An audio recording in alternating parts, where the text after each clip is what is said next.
was dramatic, swift, and brutal.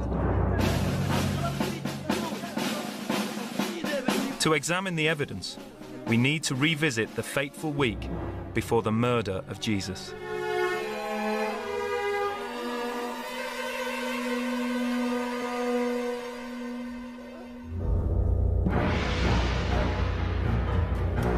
Jerusalem, 30 AD.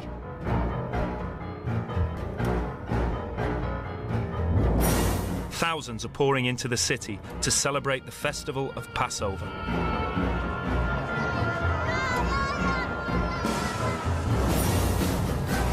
Jesus, a rebel from Galilee, is making a big impact. He enters the city on a donkey, fulfilling ancient prophecies about the arrival of the Messiah.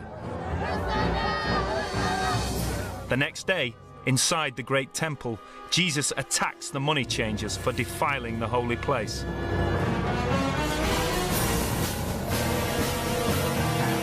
The high priests of the temple call a secret meeting.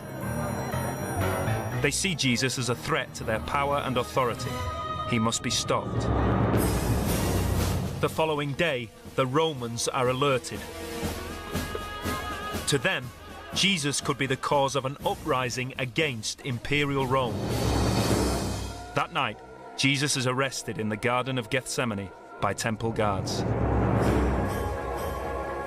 He is dragged for trial before Caiaphas, the high priest of the temple. And then before Pontius Pilate, the Roman governor. In less than 24 hours, Jesus is sentenced to death by crucifixion.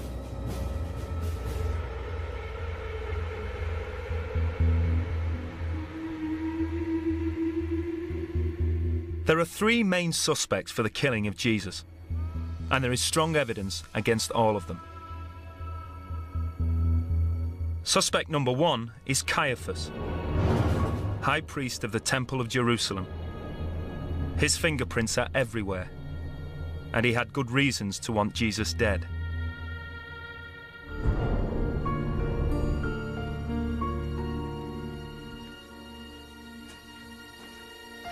Caiaphas was the most powerful high priest in the history of Judea. He was a man of enormous influence right across the life of Jerusalem. He was high priest for 18 years when the average survival time in office was just 4.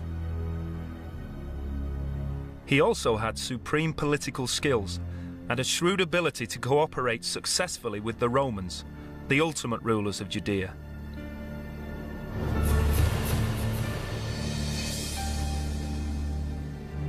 For Helen Bond, Caiaphas is an enigmatic figure.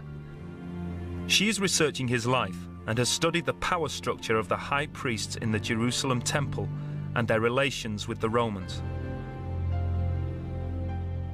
Caiaphas is a wealthy Jerusalem aristocrat. He comes from a good priestly family and is well connected. He has an enormous amount of prestige in Jerusalem because of his position. He's the high priest in the Jerusalem temple. This puts him at the very top of Judean society. Although Judea was controlled by the Romans, civil and religious law was in the hands of the Sanhedrin, the supreme council of Jews. It had 71 members, mostly chief priests, and was presided over by the high priest, Caiaphas. The way the system worked was that the Romans appointed a governor, the governor appointed the high priest, and in this case, Caiaphas and Pilate seem to have had a very cozy relationship. The high priest Caiaphas and the other high priests depended completely on the Roman approval, and to maintain Roman approval, they had to maintain order in the society. Position and power are precisely what Caiaphas and all the chief priests stood to lose if the people began to follow Jesus. That could lead to unrest, maybe even revolution in Judea. And they stood to lose something else, much more concrete.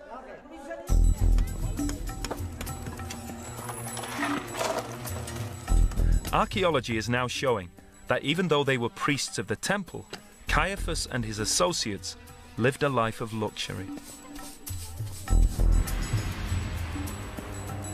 James Strange spends much of his professional life studying the evidence for events described in the Gospels. He believes there are good archaeological signs that Caiaphas and the chief priests lived in some style and in the very best part of town. The houses that have been excavated that help us the most have been found in the old city of Jerusalem, in the Jewish quarter. They were found beneath modern ruined houses which were undergoing renovation. The workmanship in these ancient houses was of the very finest quality. The people who lived here had money. The interiors were richly decorated with mosaic floors, painted ceilings, and elegant furnishings. All of this conspires to suggest something about their lifestyle. They have ample room. They live in large rooms, much larger than we expect to find in ancient houses.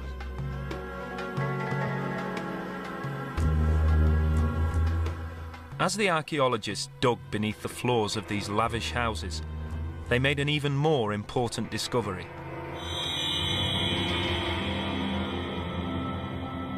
They unearthed a ritual bath. It was important for all Jews to use a ritual bath in order to purify themselves before any act of worship. But these houses had so many ritual baths, they could only have belonged to the high priests. This discovery was a clue to something else that Caiaphas stood to lose: a lucrative income. Under Jewish law, most people arriving in Jerusalem for Passover were deemed to be unclean.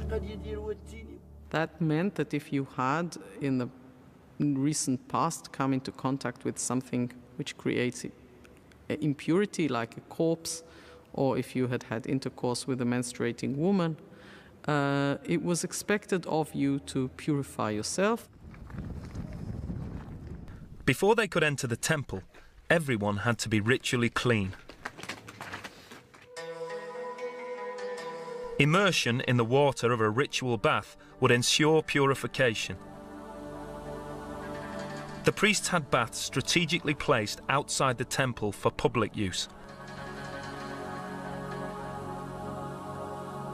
Everyone, even the poorest, had to pay for these rituals, and they were not cheap.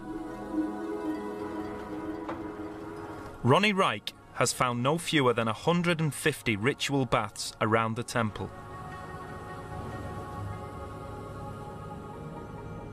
This was a sort of mania to add more and more obligations, say for this you have to be pure and for that you have to be pure. And each of this regulation demanded so many more thousands of ritual bathings for the entire public. And for this they had to provide the means for this. And that's the reason why we have so many of these installations. The baths must have generated considerable income for the priests. But Jesus was teaching that elaborate and expensive purity rituals were unnecessary. The whole elaborate temporal apparatus was designed to bring revenues in for simple matters like purification, for forgiveness of sins, for incidental sins. And it's clear that this is a major bone of contention that Jesus has with the temple and the high priests. He's declaring that the kingdom of God is available without all those elaborate purification rituals. He is opening the kingdom of God to beggars and sinners and people who can't even afford to pay those rituals and sacrifices, so that people can receive the blessings of God without paying for it through the temple system.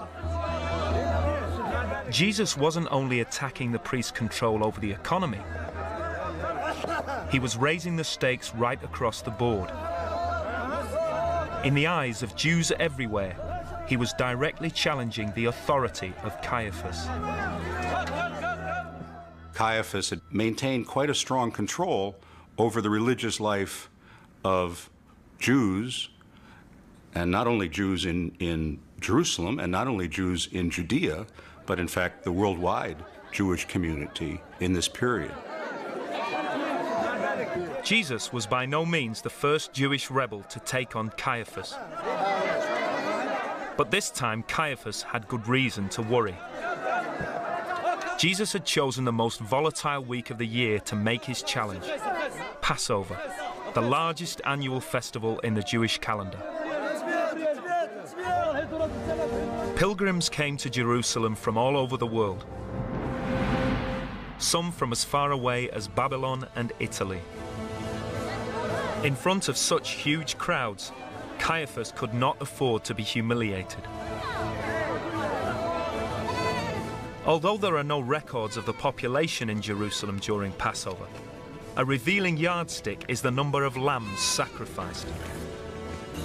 The first-century historian Josephus says the high priests at one Passover in Jerusalem counted 255,600 lambs killed and eaten for the festival. He calculates one lamb feeds 10 people, so the crowds in Jerusalem that week could have been as great as 2.5 million. Any attack now on the authority of Caiaphas would be devastating. The chief priests and Caiaphas would have been very worried by Jesus. Any kind of preacher coming to Jerusalem at the crowded time of Passover was a potential threat. They would, I think, have been worried, on one hand, by his authority, the fact that he's getting quite a following amongst the people, the fact that the people are listening to Jesus rather than they themselves. But I think perhaps much more importantly, they'd have been very worried about what Jesus could do to the temple. What if Jesus started some kind of revolt or riot in the temple? It is likely Jesus was already known to Caiaphas and the high priests. Not much escaped their notice in the Holy City. At Passover, they would be tracking his every move. It was an explosive setting for what was to come.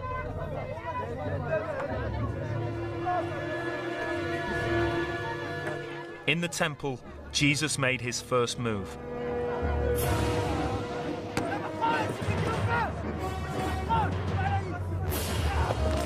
He accused the money changers and sacrificial dove sellers of extortion and of turning the temple into a den of thieves. But this action was also a powerful symbol. Jesus was saying that God would destroy this temple and all its corruption.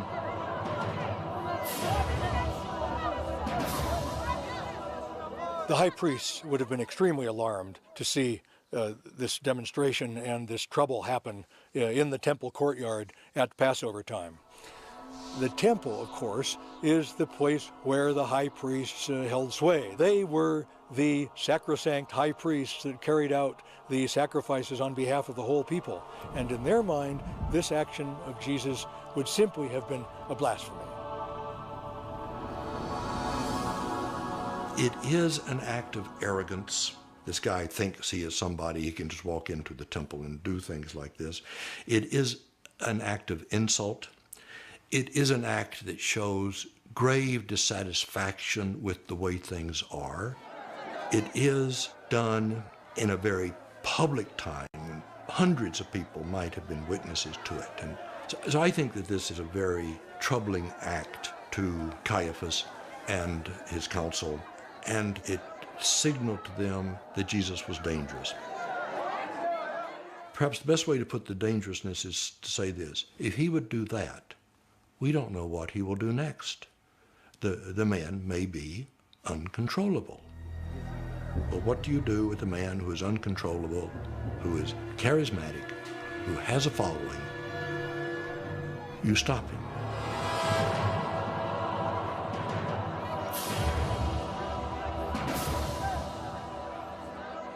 Stopping Jesus was exactly what Caiaphas set out to do. He called a secret meeting of the chief priests at his house in the Old City. Matthew's Gospel says Caiaphas urged them to take action. Jesus must be killed. They argued about how and when. If they killed Jesus now, at Passover, there could well be massive riots in the city. Whatever their discussions, we know that Caiaphas decided to strike. It is the middle of the night. The streets of Jerusalem are deserted. The crowds are all at home, celebrating Passover. He can do it secretly and swiftly.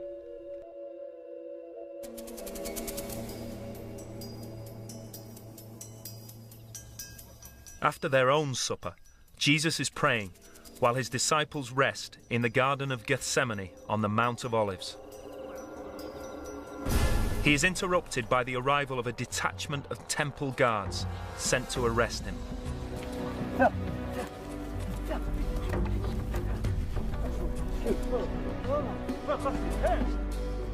Caiaphas could argue in his defense that arresting Jesus was perfectly legal.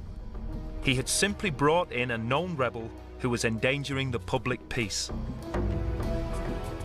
Hardly the actions of a murder suspect.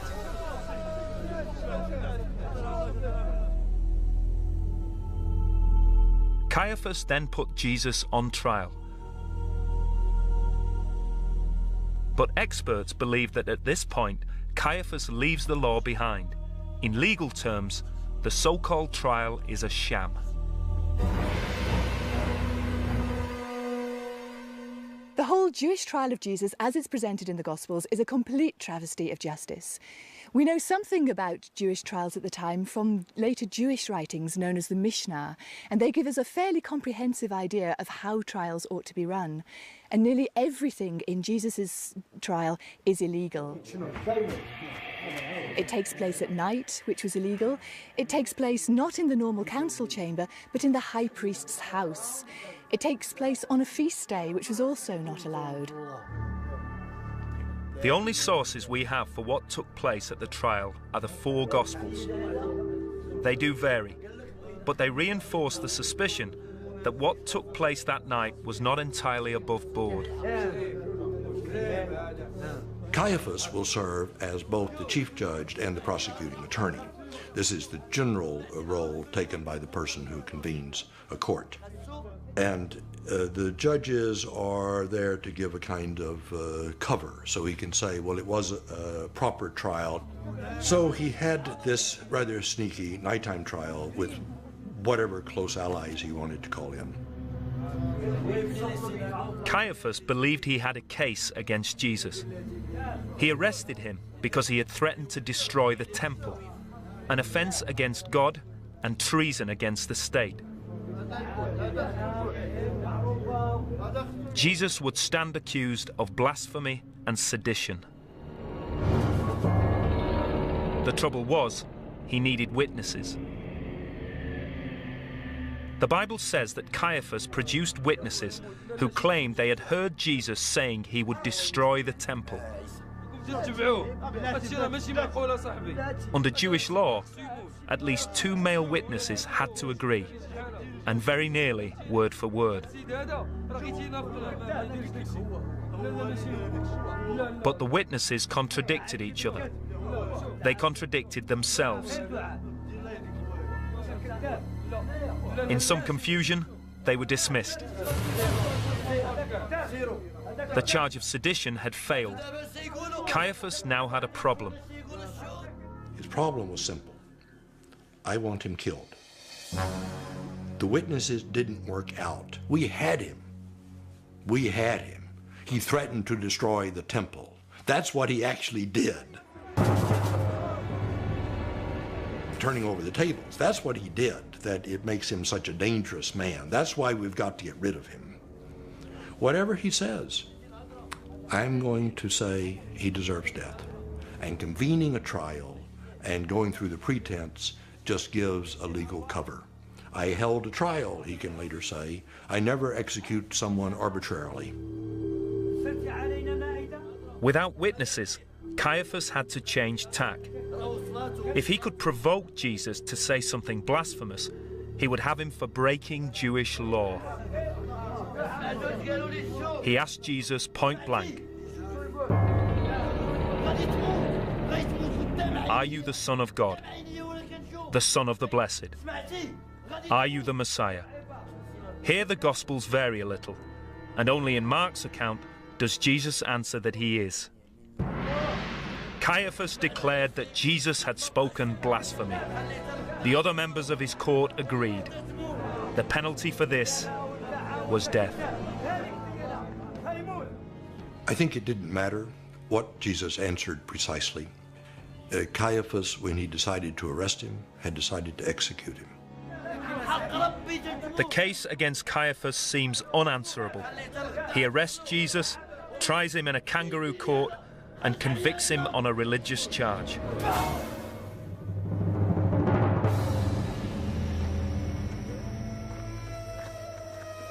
There is just one small problem. Judea is under the iron rule of the Romans. Caiaphas is not permitted to execute a death sentence.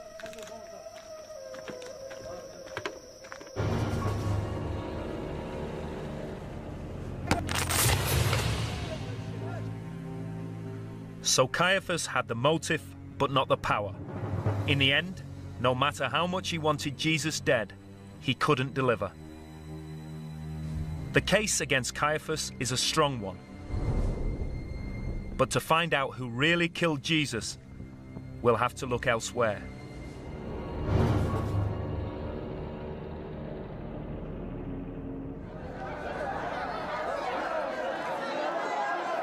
Judea, in the time of Jesus, is a Jewish province governed by the Roman Empire.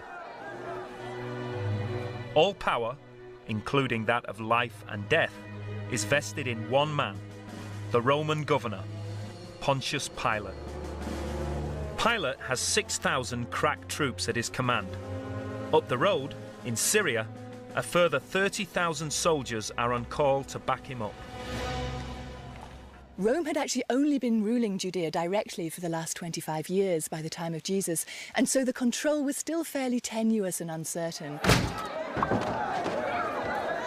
So Pilate's main job is to make sure that law and order prevails in Judea. If there's an obvious suspect anywhere in the killing of Jesus, it's Pontius Pilate. Pilate was the man who sent Jesus to be crucified. He has got to be the prime suspect. In the Bible, Pilate is made out to be innocent in the death of Jesus. But this may not be the whole story. In fact, all the evidence from sources outside the Bible paints a picture of a very different man. According to the historian Philo, writing at the time, Pilate was calculating, cruel, and often brutal. He also had an intense dislike of Jews. So much so that he based his headquarters here in the city of Caesarea on the Mediterranean coast and not in the Jewish capital, Jerusalem. Caesarea was 60 miles from Jerusalem, a good 2.5 days' march. Pontius Pilate seems to have been arrogant, brash, and particularly insensitive in his treatment of the Jews. He probably had a typical Roman's disdain for any other culture, probably thinking that they weren't anything like as civilized as the Romans themselves. But Pilate could not avoid his annual visit to Jerusalem for Passover. As Roman governor of Judea, it was part of his official duty to attend the most important festival in the Jewish calendar. To make his trip more bearable, Pilate took his wife with him to Jerusalem. Even so, there would have been a lot on his mind. Pilate would have been particularly concerned about the preservation of law and order at the Passover. This was a great national feast that commemorated the time when the Israelites came out of Egypt into the Holy Land, brought there by God, shaking off foreign oppression. And so, of course, it was natural that at the time of the Passover, people started to think about Roman overlords. They started to think about nationality. They thought about foreign oppressors. And it's no accident whatsoever that nearly all of the riots that we hear about in the first century took place at Passover. So if there's going to be a Jewish revolt, it's almost certain to happen here in Jerusalem, quite probably in the temple. And if anything threatened to disturb the peace, Pilate would have stamped it out straight away. Pilate had an extensive network of spies and informers right across the city.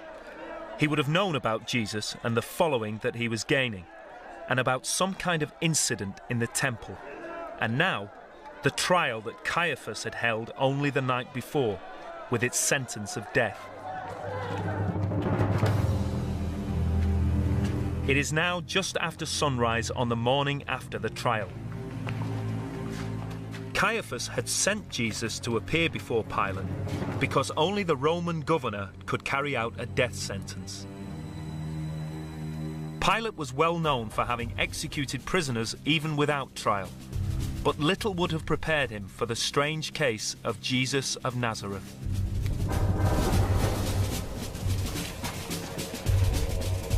The charge which Caiaphas had brought against Jesus was blasphemy, a Jewish crime, and nothing to do with Roman law. But overnight, the charge had disappeared. There would have been no reason for Caiaphas to mention blasphemy one way or the other. He didn't have to say anything about that at all, because he had a perfectly good accusation to bring against Jesus that Pilate would listen to in a minute. Namely, Jesus was guilty of sedition. Jesus thought, or his followers thought, or people said that he was the king of the Jews. That would make him guilty of a very high crime against Rome, and that would get him killed very quickly.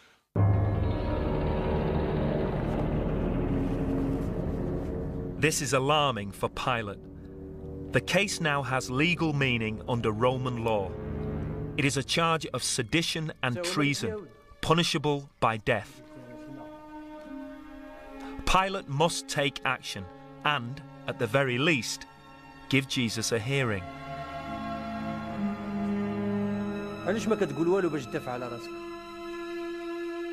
Roman trials were often held in public. A crowd began to gather in the fevered atmosphere of Passover Jerusalem as news spread that Jesus of Nazareth was on trial for his life.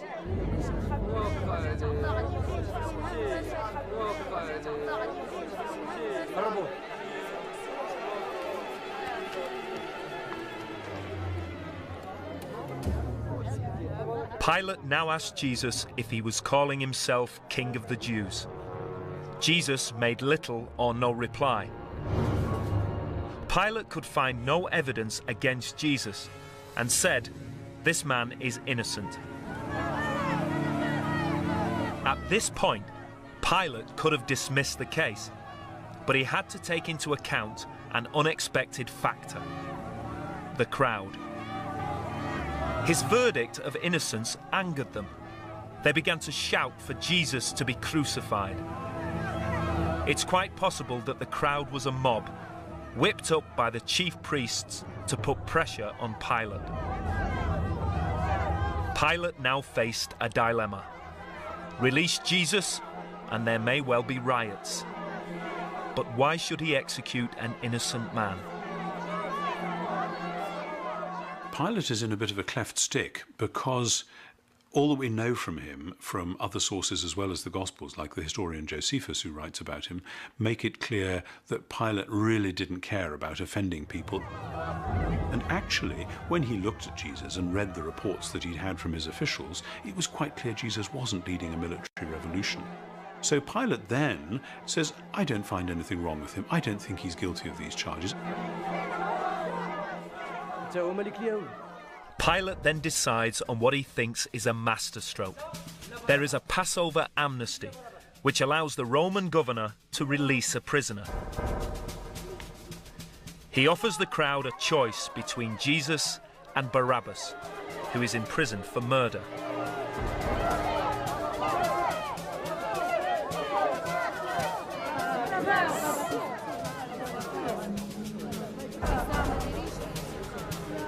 At this point, Pilate is plunged into an even greater dilemma.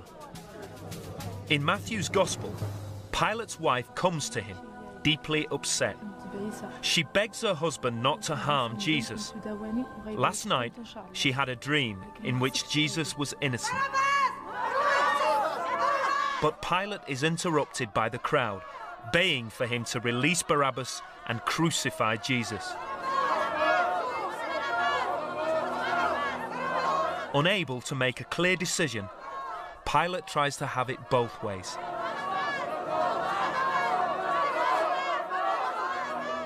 He passes an extraordinary sentence. Declaring Jesus to be innocent, Pilate nevertheless condemns him to death by crucifixion.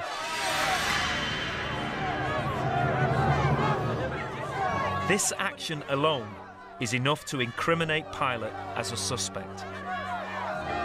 Pilate then symbolically washes his hands before the crowd, telling them he is innocent of this man's blood. Jesus is taken away to be whipped. But for all his attempts to wash his hands of the affair, the very fact that Jesus was crucified puts Pilate firmly under suspicion. Pilate could argue, in his defense, that it was his duty as Roman governor to execute rebels who threatened the state. So was Pontius Pilate the man who killed Jesus? He had the power, but it was Caiaphas who had the motive.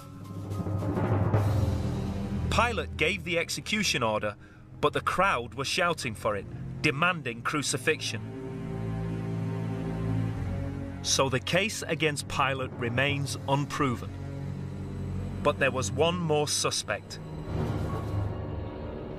He was at the heart of the action every step of the way, and many experts believe that he, more than anyone else, was truly responsible for the death of Jesus.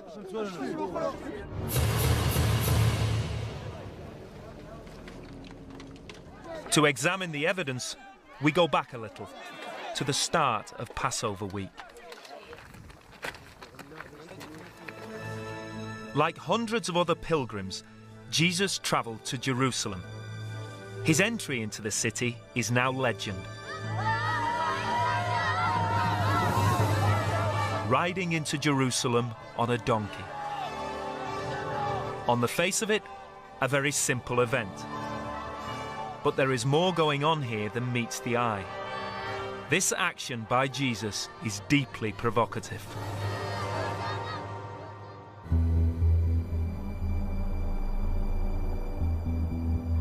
Since the days of Moses, the Hebrew scriptures have foretold the arrival of a great Messiah, a powerful leader appointed by God who would bring a perfect golden age, the defeat of all evil, and a new kingdom of God on earth. One of the prophets, Zechariah, foretold that the Messiah would enter the city of Jerusalem riding on a donkey. Exactly what Jesus did. It seems as though for Jesus, all sorts of bits of Israel's story are coming together, and that he's in the middle of it. The particular prophecy that he seems to be deliberately acting out is about Israel's true king, the anointed one, the Messiah, coming at last, and he will be God's agent to redeem Israel. So Jesus seems to be saying, this is it. This Passover is the moment when I am going to be revealed, if you like, as the true Messiah. So it's very much about his perception of who he was in the plan of God at that moment. The final suspect is Jesus himself. There is a considerable body of evidence to suggest that every action he took was deliberately planned and that he knew what the consequences would be.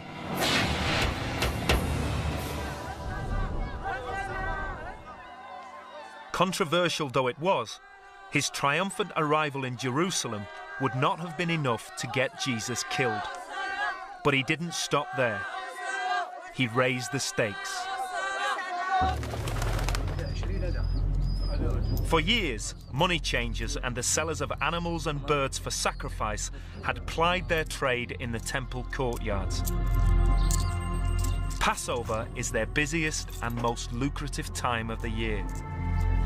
People are paying their annual temple tax, which Jews from all over the world paid to the temple in Jerusalem. But the rate of exchange was appallingly bad.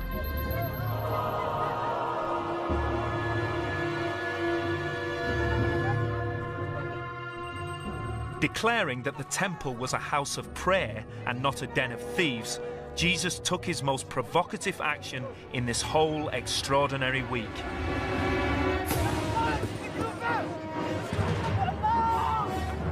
This was an attack on the commercial activity of the money changers, but it was, above all, a symbolic attack on the temple itself.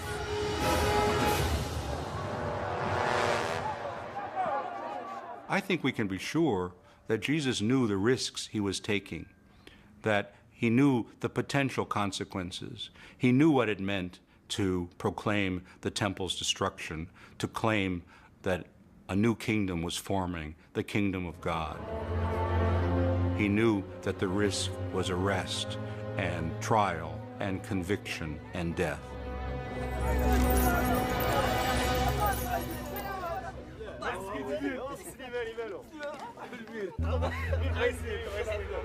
The case for seeing Jesus as being wholly complicit in his own fate becomes more and more compelling as these dramatic days unfold. After his battle with the money changers in the temple, Jesus could easily have left Jerusalem. He could have avoided any possible trouble. Instead, he chose to stay in the city and celebrate Passover with his disciples. There are clear signs at the Last Supper that Jesus was aware that his future may now be sealed. As he and his disciples sat together, Jesus called the bread they were eating his broken body and referred to the red wine they drank as his spilled blood.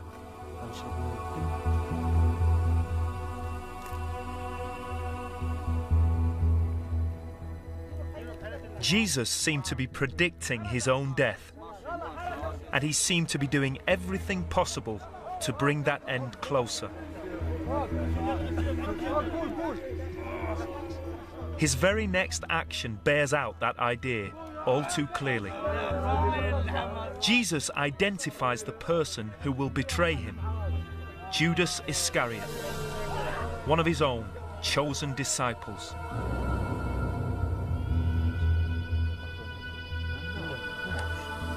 In one of the Gospels, Jesus says to Judas, "Do what you have to do, but do it quickly." To put himself directly in the path of danger, and so consistently, might suggest that Jesus was undergoing some kind of crisis. But we have to remember that he believed profoundly that he was on a mission from God. We know from several points in the Gospels that Jesus' own family said he's out of his mind. We know that some of the people who listened to his teaching said he's absolutely crazy, why bother listening to him? And then when you find yourself on trial for your life because of this vision that you've got, this vocation that you've got, then again the question must come, maybe I've made a terrible mistake. And I am quite sure that Jesus must have faced that question again and again and again during his life, and that each time he faced it, he came back with the same answer. No, it may look crazy, but this is what I have to do. There is one final incident during this night that confirms Jesus was fully aware of what he was doing. After the Last Supper, he and the disciples went to the Garden of Gethsemane, just outside the city walls. The Gospels say that here, for the first time, Jesus began to have doubts about his destiny. They describe the event as the agony of Jesus.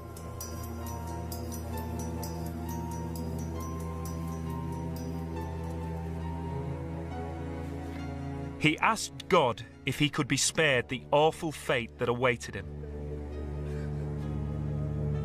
It's at this point that Jesus' complicity in his own death is fully revealed. According to Luke's Gospel, Jesus sweats blood, and drops of his blood fall on the path before him. Scholars have always assumed that this was a detail made up by the Gospel writer, a dramatic literary device to express Jesus' fear and anxiety. But forensic pathology suggests that this event may actually have happened. giving us our best evidence yet that Jesus knew the fate that lay before him. Physicians refer to the fact that each of the sweat glands that are all over our body is supplied by small capillaries, small blood vessels. Under stress, capillaries can break and blood can issue forth into the sweat itself and be a mixture of sweat and blood. The medical name for that is hematohidrosis, blood sweat. If you read Luke, the Gospels, and you find out that Jesus sweated blood, I'm not surprised. I mean, the mind-body relationship has been known for a long time, that when you're under enormous stress, it can come out in some form. In his form, with a very, very rare condition, but stimulated by stress. And confronted in the garden, ready to be taken off for a trial. This is a time of maximum stress, and in one form or another, it's going to come out. And it came out in a very rare form of sweating blood. The idea of Jesus being complicit in his own death may seem controversial, but all the facts stack up. On many occasions, Jesus had the opportunity to leave Jerusalem. But every time he refused to take the easy way out. At no time during this fateful week did Jesus make any attempt to escape. He stood his ground. Judas betrayed him with a kiss, and the awful end game began.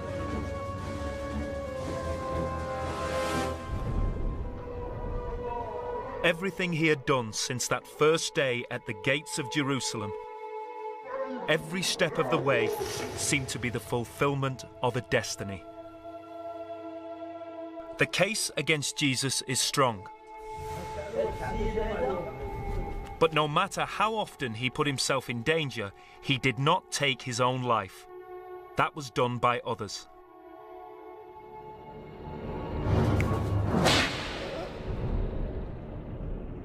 Let's review the evidence. The first suspect, Caiaphas, wanted Jesus dead. He considered Jesus a threat to his religious power and his privileged lifestyle. He held a sham trial and convicted Jesus of blasphemy. Who is the guilty party is naturally Caiaphas. And I think that that's the right man to name. He is the guy who decided. So here's the man that I think is actually the guy who did it. Pilate may have played an unwitting role in this crime. He saw Jesus as no threat. He declared him innocent. But Pilate had the ultimate power. It was he who ordered the execution of Jesus. Of course, the one who convicted him and sentenced him to death was Pilate, the Roman governor. No question about that. Pilate has to take the responsibility for that.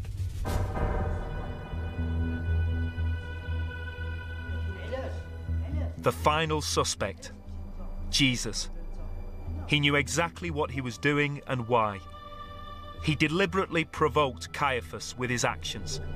He made no attempt to escape, and he refused to defend himself at his trial. Jesus was successful in achieving his goal, his destiny. I think ultimately it was